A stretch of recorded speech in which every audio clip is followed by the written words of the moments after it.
Hi, and welcome to the X22 Report Spotlight. Today we have a returning guest, Michael Snyder. He is the creator and owner of the economiccollapseblog.com and endoftheamericandream.com site. You can find his books, his DVDs, everything on his sites. I'm going to be putting all the links at the bottom of the video. And I'd like to welcome Michael back onto the X22 Report Spotlight. Michael, welcome back to the Spotlight.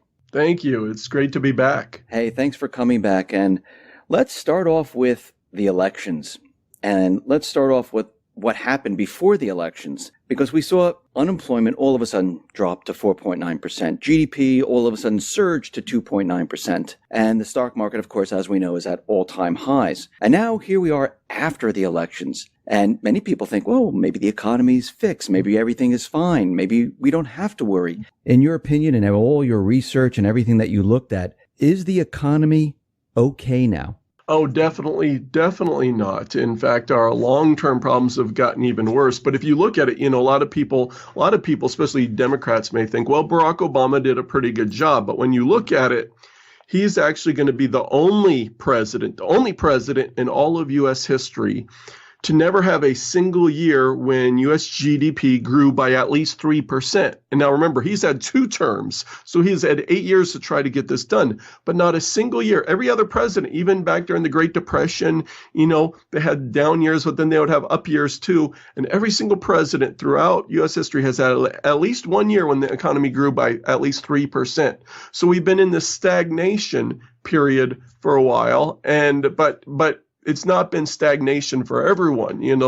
For example, the people at the very top, they've been doing quite well with the stock market rising thanks to the Federal Reserve pumping it up with funny money, the manipulation. So the people at the very top have been doing well. Meanwhile, people in the middle class and at the lower end of the scale have not been doing so well.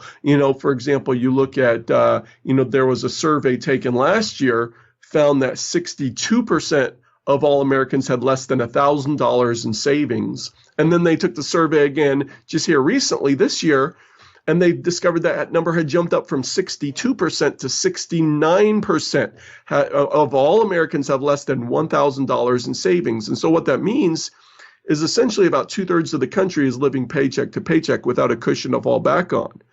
And so that's a major concern. We've seen credit card delinquencies. They just hit the highest level that we've seen since 2012 in 4 years. So people are getting behind on their credit card payments.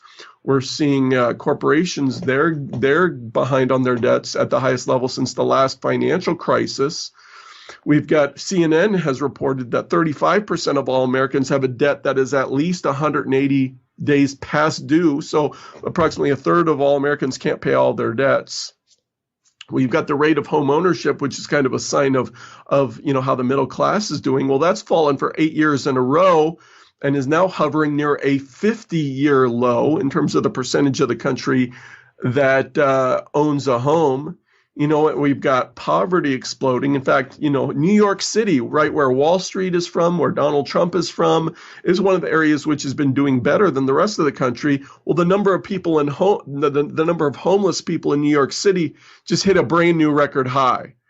And so we've got all these, even in this time of when things have been fairly steady, the economy's not really been growing, but things have been relatively stable. Somewhat, and we can talk about why that is, and I've got some very strong opinions on that.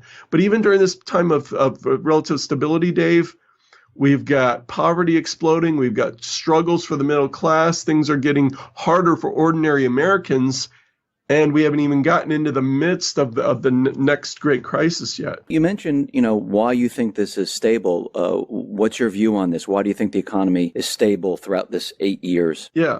When people say, well, how has Barack Obama stabilized things? Why aren't we in the middle of a rip-roaring depression right now? Well, the number one factor, and no one ever really talks about this, but the number one factor is debt. And let me give you an example from real life.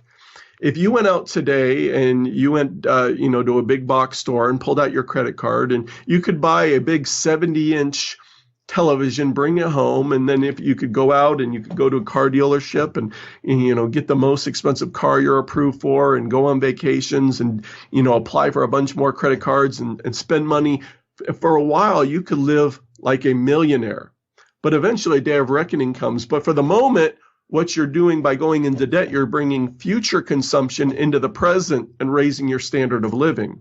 And as a nation, that's what we've been doing. For example, total household debt in the United States at this point is up to $12.3 trillion. The total amount of corporate debt since the last financial crisis has approximately doubled, the greatest corporate debt binge in history. But the biggest of all, of course, is the U.S. national debt. When Barack Obama entered the White House, our national debt was sitting at $10.6 trillion. Today, is sitting at $19.84 trillion, just shy of $20 trillion. So more than $9 trillion, what the federal government has done is taken $9 trillion from our children, our grandchildren, future generations of Americans, stolen all that money, which breaks down to more than $100 million an hour, every single hour of every single day since Barack Obama entered the White House, taken all that money from future consumption, brought it into the present to make the economy look better now. Because when the government spends money, well, that goes to pay government contractors, it goes to pay researchers, it goes to as transfer payments into the pockets of Americans who go out and spend it in the stores. So government spending without a doubt stimulates the economy, but so much of the spending is taking consumption from the future through debt, bringing it into the present, making the present look better, because without all that debt that we've gotten into, we would, without a doubt, we would be in a horrible economic depression right now. But Barack Obama has essentially cheated the future, because future generations of Americans are going to have to pay back more money than we borrowed because of interest. So he's cheating the future and destroying the future, because that's what debt does. It destroys the future to make the present look better. So without all this debt, I wouldn't even want to imagine what our economy would look like. But of course, when you go into all that debt, a day of reckoning comes eventually. From all your data and your research and looking at all these different economic indicators, do you think that we're in a recession right now? Well, John Williams of shadowstats.com is convinced. He tracks the numbers, and he tracks what they would look like if honest numbers were actually being used. And according to his numbers, GDP has been shrinking by not by a ton, but by between 1 and 3 and 5, depending on the time. But GDP has been slowly shrinking since about 2005, according to his numbers. Now, so who knows how honest the numbers that the government is actually giving us actually are, because they're always monkeying with them and changing them and altering them. So how honest are they? I don't know, but we do know that things are getting harder for those on the lowest end of the scale, those in poverty. We know that things have been getting tougher for the middle class, but in terms at the high end of the scale, the elite and those the wealthy, and those who have been in the stock market, they've been doing quite well. So it's been a very uneven time here in America. And, even Barack Obama and the Democrats, they talk about, income inequality is growing. The gap between the very wealthy and everyone else is increasing. Everyone acknowledges that. And so, that's kind of the situation we're in right now. Now, at some point, things are going to reverse even for the people at the top, because, when the financial markets hit hard times, which I believe they are. In fact, with the election of Donald Trump, I think that's become far more likely, and we can talk about why. We know that right now that there's going to be a transition. Donald Trump is going to be inaugurated in January. He's going to be coming into the White House. He's going to inherit this economy, what has been going on around the world. And when he gets everything and, he looks at it and he hears what's going on, maybe they'll tell him the truth. Maybe they'll sit down with him and say, the economy is not as good as we've said. Do you think that he will be able to turn this economy around? I'm scared. I'm hopeful that for Donald Trump to be successful, but I am skeptical.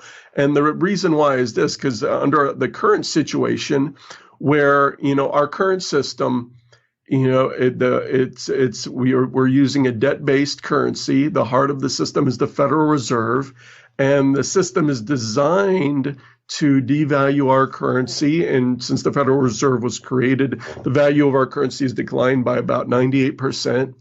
It's designed to get us in an endless debt spiral from which there's never any possibly hope of escape. And since the Federal Reserve was created, our national debt has gotten more than 5,000 times larger. And so Donald Trump's going to be faced with a dilemma.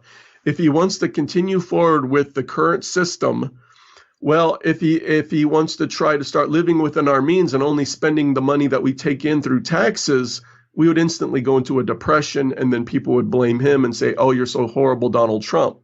So in order to keep even our current standard of living, much less improve things, you would have to keep going into debt basically at the rate that we're going into debt right now, which would be horrible and would be, a criminal, regarding future generations of Americans. What we're doing to them is absolutely horrible.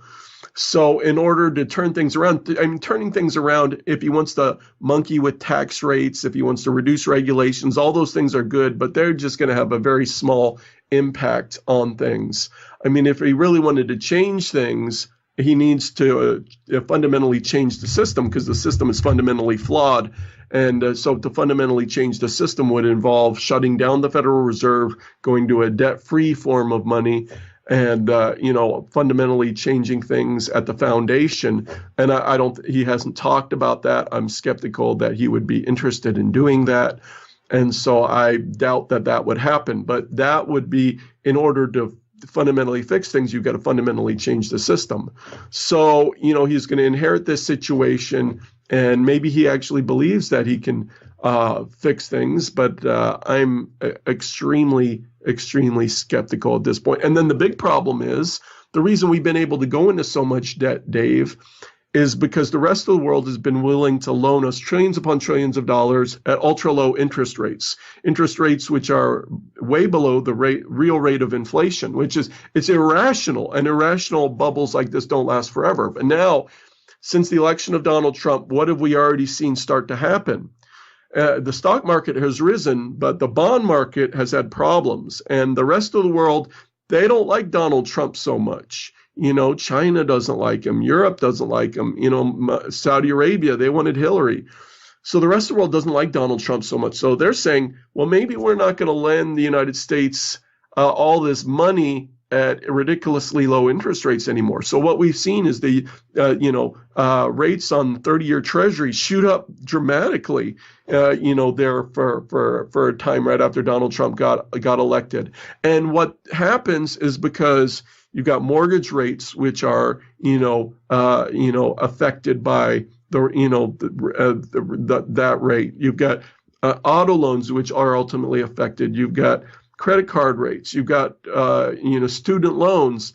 And so when the 30-year mortgage just hit 4% here within the past few days. And so that means when people are shopping for a home, they can afford less of a home.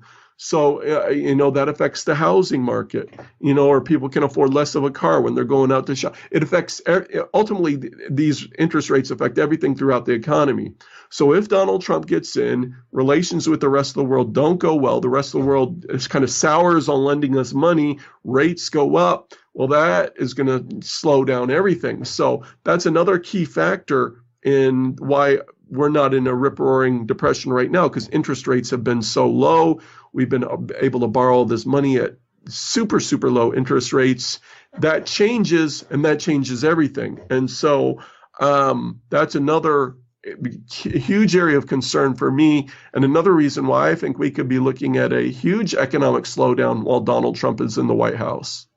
I mean, we're already seeing the effect of interest rates moving up just a tiny bit with the mortgage apps. I mean, they're down quite a bit as the interest rates are moving up a little bit.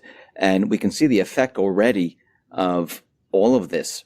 And the only reason I'm seeing that, and what you're saying too, Mike, is that they're keeping the rates very, very low because of all this debt. They will not be able to support it if they raise interest rates. That's why, like Europe and Japan, they're in negative territory already. And, the Fed here continually is talking about raising the interest rates. Do you think they're going to actually raise the interest rates this December? They actually might decide to do that, which would be not a good move. But, so that's That's alarming to me because, and throughout the last several decades, we've seen whenever interest rates go up, economy slows down. Whenever interest rates are pushed down, the economy tends to do better. They've pushed them to the floor, while Obama was president, and then they were very hesitant to raise them, in this whole period right before the election, because they certainly didn't want to hurt Hillary Clinton's chances. But now they're talking about raising them. They might raise them, and there's a whole bunch of factors. There's many people out there that are concerned that the global elite didn't want Donald Trump, obviously, and they're very upset at this point. So there's some out there that are thinking, hey, once Donald Trump gets in, that they may, purposely crash the system so that they can blame it on Donald Trump and not only get their revenge, but then, turn the political wins and things in their favor and for their agenda. So we'll see what happens. I don't know, but yeah, raising rates is not a good idea at all. But to a certain extent, the Fed's hands may be forced to a certain degree by the market as rates raised in the marketplace. And so I don't know. We'll see. It's very interesting. Many people say that he's a complete outsider. Other people saying, no, he's not an outsider. He's still with the establishment. And you said before, if he doesn't remove the central bank, if he goes along with the banks and he doesn't really do that much, maybe he is an insider pretending to be an outsider. We don't know yet because he hasn't really done anything. A lot of talk out there. But what's very interesting about all of this is you talked about the crashing of the economy, that they might do it while he's in office. And what's very interesting about Donald Trump is that he's like the king of bankruptcy. He knows how to handle bankruptcy. He knows how to, restructure. And this country, has a lot of debt. He deals with a lot of debt. And the entire country, if it collapses, it's actually kind of good, or maybe they placed him in the White House to handle the actual collapse. I mean, what do you think about that? It's always possible. I mean, we don't know what's going on behind the scenes. And, Donald Trump, he definitely appealed to outsiders during the campaign, and he spoke against, free trade and a lot of these other things that are dear to the global elite. So, was he just pretending? I don't know. I guess time will tell. Time will show us what he really intends to do, what's really in his heart. But I don't think he is an insider, in my opinion. I don't think he is a puppet of the global elite. But I could turn out to be wrong. We don't know. But in any event, I am expecting a very chaotic time when Donald Trump is president, not just with economics, but in terms of potentially civil unrest, where we've got, it looks like Donald Trump is going to end up losing the popular vote for a very wide margin. I checked yesterday, the total Hillary's lead was now close to 1 million votes.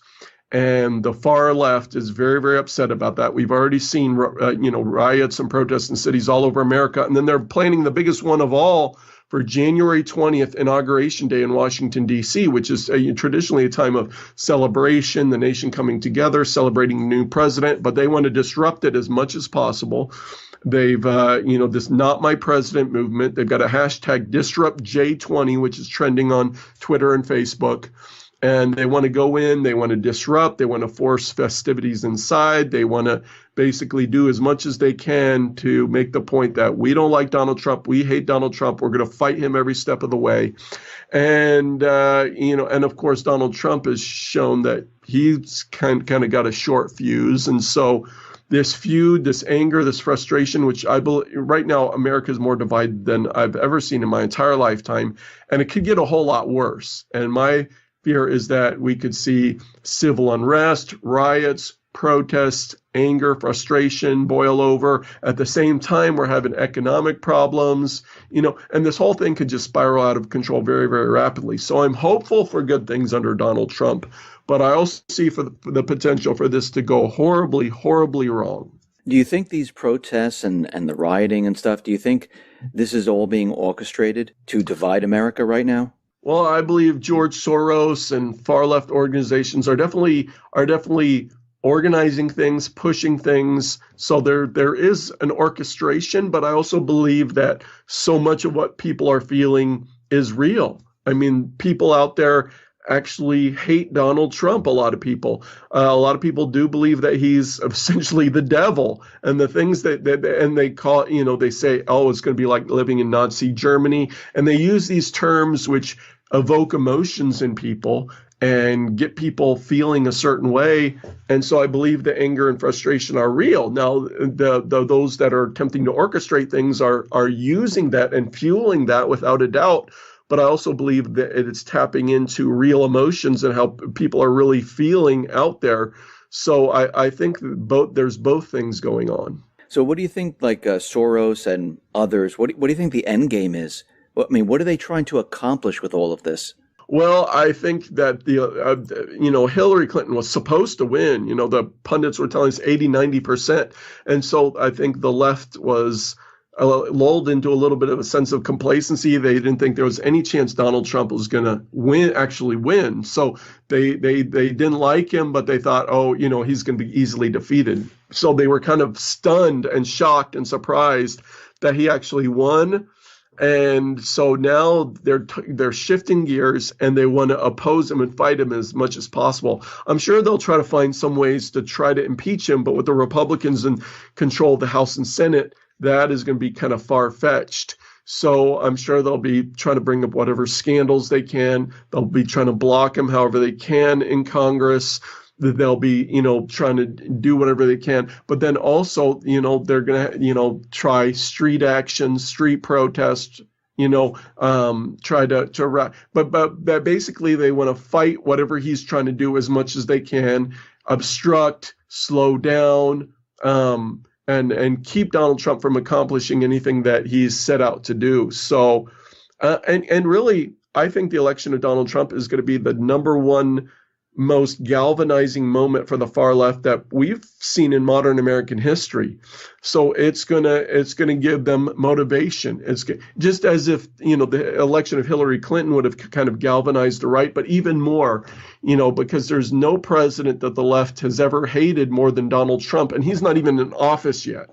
And so I think this is going to fuel them, fuel their numbers, fuel their passion, fuel their causes. And so, I think we're going to see some big things from the far left. Do you think their ultimate goal is to maybe push a civil war here in America? Well, some people are already potentially talking about that because they're saying, well, the system has failed us. And even, we've had some celebrities go online here over the past few days and talk about revolution. Let me see if I can find some of these quotes for you, because on Twitter, they're actually using the word revolution. And let me, here we go. Let me see if I can find this for you. And it's not just, the rank and file, but it's actually celebrities that are calling for a revolution. One of them was, here we go. Let me see if I can find it. I don't think I can. Oh, here it is. On Twitter, Katy Perry, she warned, quote, "The revolution is coming." This is Katy Perry, one of the biggest pop stars in the world. And then comedian Sarah Silverman said, quote, she called for, quote, "revolution in the streets." So there, we've got these prominent celebrities that are calling for revolution in the streets. And of course, people all over Twitter, they're threatening Donald Trump. They're saying that they're going to do this, they're going to do that. So we'll see. I think a big indication of how powerful this movement is going to be is January 20th, because they've got a couple months. The other day we saw a protest in New York City, 25,000 people showed up basically on the spur of the moment. But I think January 20th, the far left has, 2 months to organize their forces to say, hey, we're going to descend on Washington, D.C. We're going to protest Donald Trump like no one's ever protested inauguration before. And how big that gets, I think, is going to be an indication of how powerful this movement's going to be moving forward. What's funny about all this, Michael, is that, in the beginning, everyone agreed to the rules. Okay, we're going to campaign. I'm not talking about how they campaign, but we're going to campaign. We're going to let the people vote. We understand there's electoral college, and we all agree on this. And, we had the election, and everyone thought, like you said, the corporate media, the U.S. government, they actually thought, oh, it's in the bag. Hillary won, no problem. And they find out that, oh, wait a minute, this is not true. Everything they told us was a complete lie, that Hillary's not winning. Everyone voted the opposite way.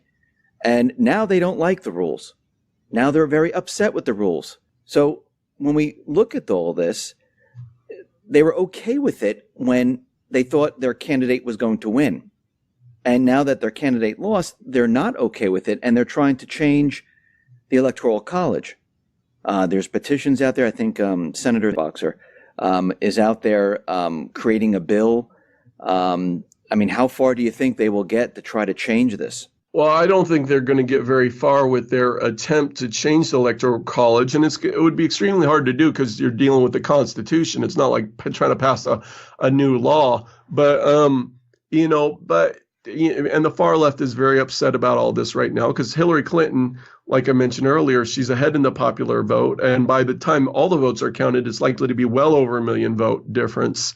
But putting the shoe on the other foot, if conservatives were in the same situation and Donald Trump had actually won the popular vote by a very wide margin, but then had lost the Electoral College, well, conservatives would be extremely upset too, and understandably so. In my opinion, and it doesn't have any, even before the election, I was saying, hey, it would make perfect sense to, have every vote count equally and to get rid of the Electoral College and have the American people directly elect the next president.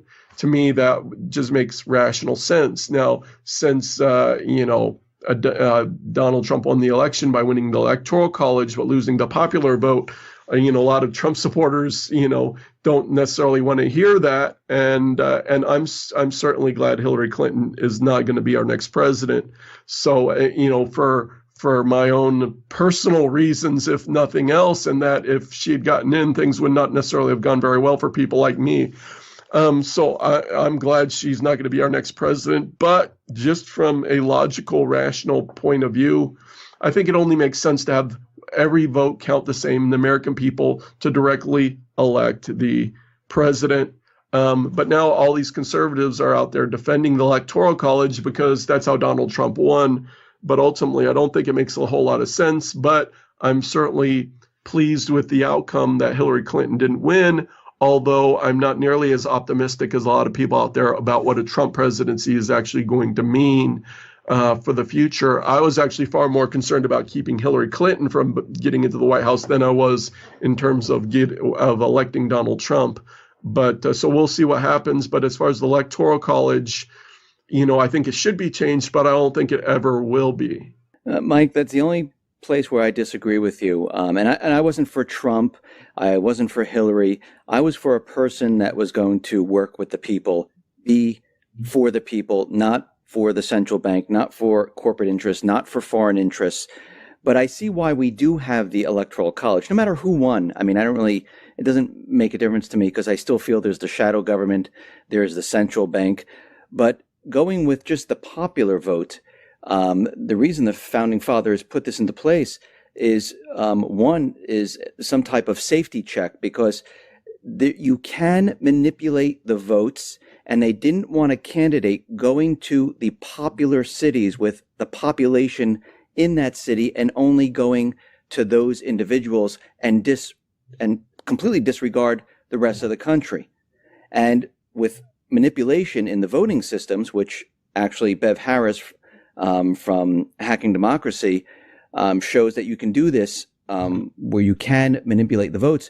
If we went with the popular vote, it's very easy to manipulate the votes in your favor. Actually, there's a report right now that about 3 million illegals actually voted in this. If you subtract those individuals who are not citizens of the United States, who jumped over the border, who came here illegally, and I have no problem with people coming into the country if they go through the process, but just jumping over the border and saying, okay, I'm in the country. It's like jumping over the turnstile in a football game saying, okay, I'm in the game, I didn't pay, or getting into a movie theater or anything else where you can say, I made it, too bad about you guys, you had to pay, you had to go through the process, no big deal. But I think that is why they put that into place. And there are states and there are certain regions that, want a say. And if you only, go to New York, if you only go to Dallas, because all right, that's where the majority is. I know if I just get this, that will be 51%. The rest will be 50%. So all I have to do is do this, manipulate whatever I need to do in those certain cities. The rest I don't care about. And it's very easy to do. And I think this is what the Democrats and the corporate media and Obama thought. They thought, okay, we have this down. We know we're going to get the popular vote. And hopefully with this popular vote, we will get the Electoral College. Because if you noticed, a lot of the laws with the Electoral College, if you don't vote in a certain way, you're fined. So they're kind of forcing them to go along with the popular vote, to go along with what is going on. And they kind of knew this. And if you can manipulate it enough, they were hoping that this would all fall into place and go where they want. And actually, if you look back when Gore was running, they thought, oh, wait, we have this here also. We have the popular vote. Once again, it's strange how it happened twice. And they had the popular vote, and Bush, had the electoral. He switched, I forgot which state it was. It wasn't Florida. I know Florida was part of it, but there was another state which he flipped that usually voted in a Democrat way, and it flipped it to a Republican. But we can see that this happened now twice, and this concerns me. And I see why the founding fathers put the Electoral College there, because they were trying to protect and make the voice of the people even across the states. So it's very difficult to manipulate the elections. Yeah, and we've got voter fraud. We've got, in a perfect world, we would have, voter ID in every state, where you'd have to show identification and prove you're a citizen in order to vote in all 50 states. And so we've got so many problems and so much corruption. So there's a great deal of things that need to be fixed with our system, without a doubt.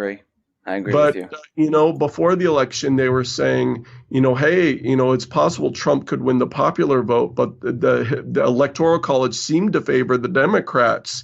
And in terms of what Trump had to do, how he had to win so many close states in order to have a chance. Now, he ended up running all those states and winning a few extra up in the Rust Belt. And so it really was a miracle. But really, those that are supporting Trump kind of forget that really the way the Electoral College falls these days, it really appears to give the Democrats an advantage, a built-in advantage. So this could have easily gone the other way. So, and I could very easily see a future election where a Republican won the popular vote, but the Democrats won the Electoral College, and that would not be necessarily a good outcome. So there's pros and cons. Yes. I wanted to move on to the corporate media and how they're going after alternative news sites. I mean, Google, Facebook, Twitter, the corporate media, they're going after fake news. And they're now putting out lists of, these are the sites that are fake. These are the ones that are real. Don't listen to this. And I mean, because what they're saying right now is that, Trump won because of all this fake news. So I guess my site, your site, Zero Hedge, Activist Post, these would all be considered fake news. What do you think about this? And why do you think they're doing this? Yeah, the list that's circulating was put out by some really liberal assistant professor out there who, and she doesn't necessarily represent the mainstream media, certainly, and hopefully nobody's listening to her. But in terms of Google and Facebook saying they want to go after fake news sites, well, if they just go after the fake news sites, and there are these websites out there that purposely publish fake news stories, and they end up getting shared all over Facebook because they kind of sound real, and they're purposely designed to be the kind of stories which people go, oh man, that's so shocking, let me share that. but it is fake and it's purposely fake, and they're doing it to get clicks and to get traffic and get attention or for other more insidious reasons. So these fake news sites do exist, and they are a problem. And so if Google and Facebook just go after those fake sites and that's it, that could potentially be a good thing. But now if they say we're going against sites that aren't truthful or not accurate, which they would, translate into, okay, the alternative news sites, conservative news sites, patriotic websites.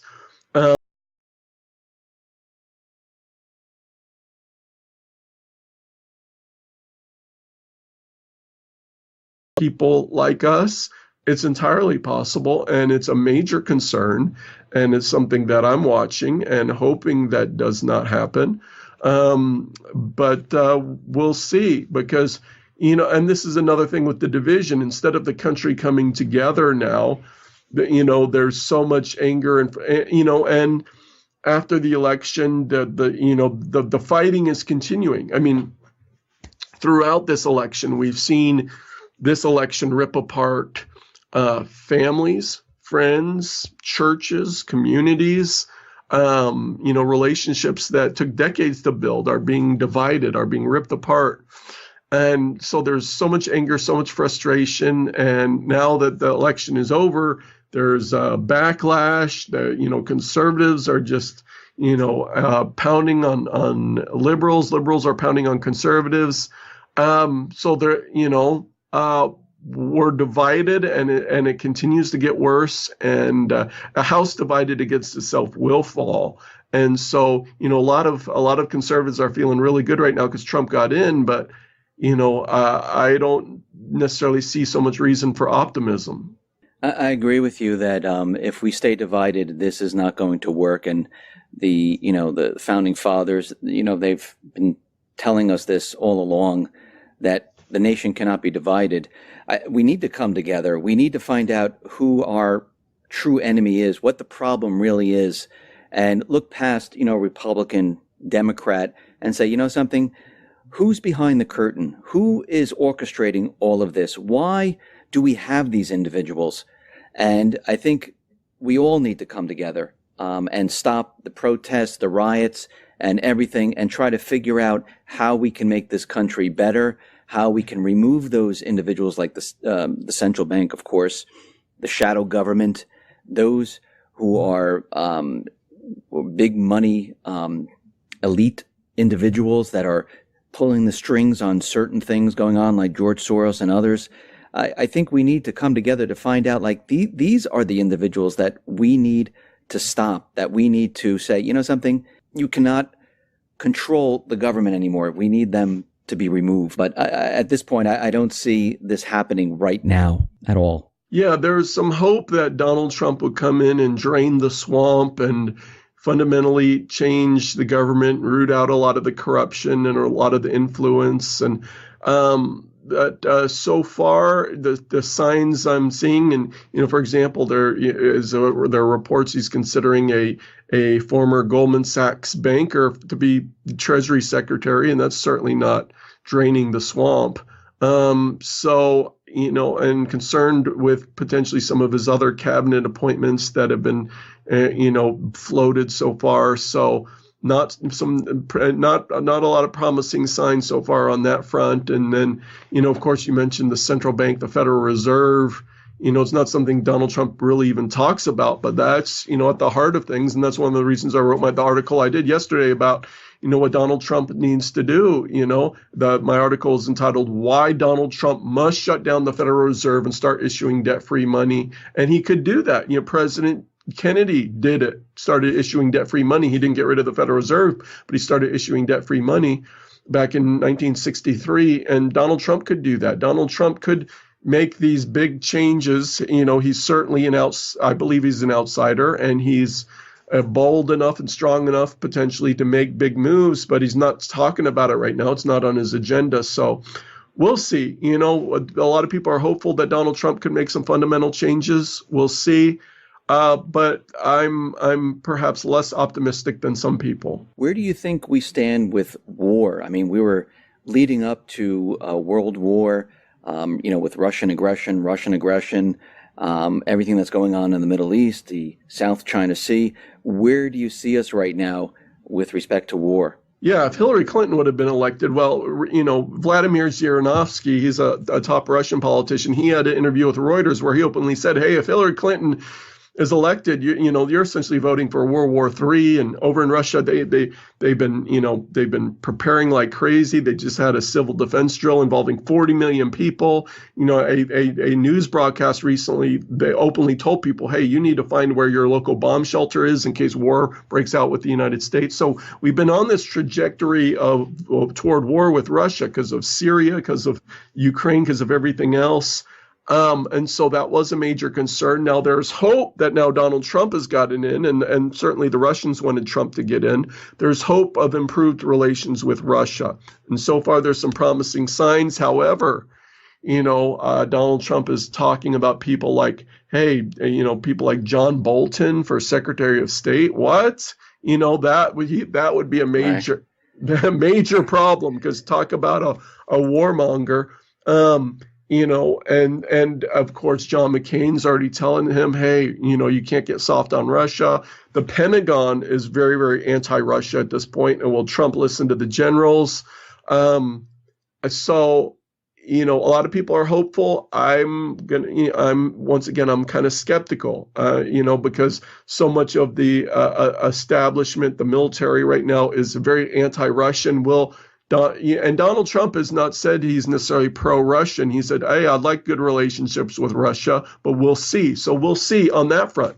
Now, alternatively, I think this China is already extremely alarmed, because who was the politician that was toughest on China? It was Donald Trump, and deservedly so, because China's been manipulating their currency. They've been cheating us on free trade. They've been stealing our technology. The list goes on and on and on and on. And so Donald Trump has been talking really tough on China. And so China's saying, hey, Donald Trump, if you try to do any of these things you talked about, we're going to go into a trade war. You're not going to be able to sell your iPhones here. We're going to slap all kinds of tariffs on everything, which they already have, but they said they're going to do it even worse. And so China's gearing up for a trade war. And of course, we still got the situation in the South China Sea. How is that going to be resolved? But I could see relations with China getting a lot worse under Trump, because the Chinese, they've been having the good end of the game for a long time, and now Donald Trump wants to make things more equitable, and the Chinese are not thrilled about that at all, and they're already very upset with us because of the South China Sea. So, and then the concern is, once again, Donald Trump does have a temper. Now, of course, Hillary Clinton actually has a worse temper, and people didn't talk about that much during the election, but she has a horrible temper. But Donald Trump has a temper too.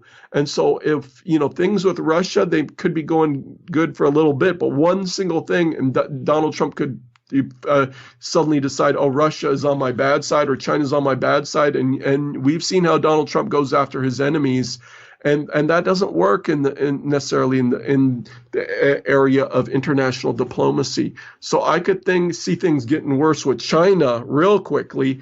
And if something happens and Trump decides he doesn't like Russia, things could get a lot worse with Russia too. So I know people are optimistic that maybe the march toward World War III, has been diverted. But I wouldn't come to that conclusion so quickly. Let's wait and see what happens. Michael, thank you very much for being on the X22 Report Spotlight. Once again, how can people see your work? Yeah, the website I'm primarily known for is theeconomiccollapseblog.com, or if you just go to Google and type in The Economic Collapse, it's the first result that comes up. And then I also have other articles and things that I do. But if people want to find all my writing in a single place, they can go to themostimportantnews.com, or just go to Google and type in The Most Important News. It's the first result that comes up. And then people can find all my books. I've got 3 books. They can find them all on Amazon.com. Michael, once again, thank you for being on the X22 Report Spotlight. Thank you so much. I very much enjoyed it. Me too. Thank you.